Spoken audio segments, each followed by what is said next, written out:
Hello all, मी doctor Netra.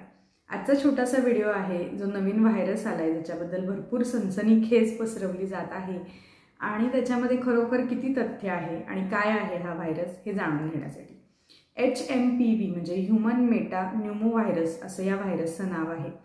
हा RNA virus आहे आणि हा व्हायरस कित्येक दशकं पूर्ण जगामध्ये आहे। जसं आपला फ्लू म्हणजे साधी सर्दी ही व्हायरलच असते त्या पद्धतीनं फ्लू पसरवणारा हा अजून एक व्हायरस आहे की ज्याचं नवीन नाव आपल्याला आता कळतंय।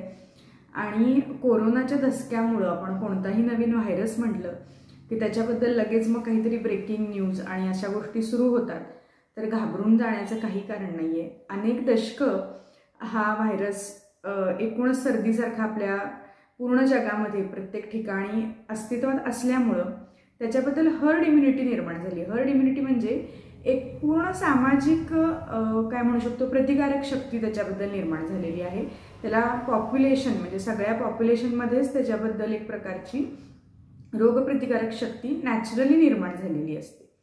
आता याच्यामध्ये सिम्पटम्स काय आहेत तर हा फ्लूचा व्हायरस आहे, म्हणजे ताप येणं, सर्दी होणं, नाक गळणं, कंजेशन होणं म्हणजे नाक चोंदणं, घसा दुखणं, ह्या नेहमीच्या ज्या याच्यामध्ये फ्लू लाईक सिम्पटम्स असतात ते याच्यामध्ये येतात।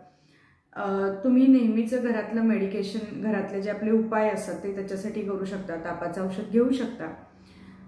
जर तुम्हाला हा त्रास जास्त वाटायला लागला तर अर्थातच तुम्हाला तुमच्या डॉक्टरांना जाऊन भेटायचं आहे।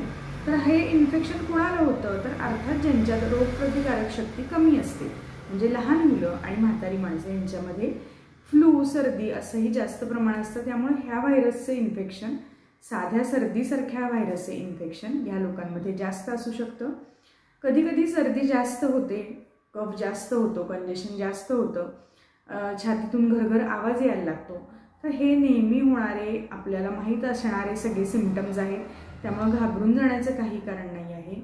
तुम्हाला फ्लू लाईक सिम्पटम्स वाटत असतील तर तुम्ही डॉक्टरना जाऊन भेटा, त्याच्यासाठी जी औषधं आहेत ती तुम्ही घेऊ शकता। एखाद्या वेळी तुम्हाला जास्त औषधं घ्यायला लागतील किंवा अगदी ज्यांची म्हणाले प्रतिकारक शक्ती कमी आहे त्यांना एखाद्या वेळी ॲडमिट व्हायला लागेल, पण जीव घेणा आजार हा नाही आहे। हा अनेक दशकं जसं मी सांगितलं तसा हा अस्तित्वात आहे, याच्याबद्दल प्रतिकारक शक्तीसुद्धा आपल्या शरीरात निर्माण झालेली आहे। त्यामुळे घाबरून अजिबात जाऊ नका। पण जसं कोरोनामध्ये आपण पाळत होतो ॲक्च्युली हे सगळे नियम आपण आता कायमच पाळायला पाहिजे की रस्त्यावर थुंकायचं नाही आहे, हात स्वच्छ धुवायचे, रुमालाचा वापर करायचा आहे किंवा जेव्हा आपण शिंकतो खोकतो तेव्हा जर हाताचा वापर केला तर तो हात स्वच्छ धुवायचा आहे। पब्लिक प्लेसेसमध्ये खोकताना, शिंकताना, थुंकताना आपण तसं करणार नाही याची पूर्णपणे काळजी घ्यायला पाहिजे। भरपूर हायड्रेशन ठेवा, ताजी फळं भरपूर खावा, व्हिटॅमिन सीचा इंटेक ठेवा आणि सगळ्या गोष्टी सनसनीखेज नसतात हे समजून घ्या। हल्ली एखाद्या खड्ड्यात पडलेलं कुत्र्याचं पिल्लूसुद्धा ब्रेकिंग न्यूज असते आणि एखादं मोठं प्लेन क्रॅश झालं की जी खरी ब्रेकिंग न्यूज आहे ती सुद्धा ब्रेकिंग न्यूजच असते।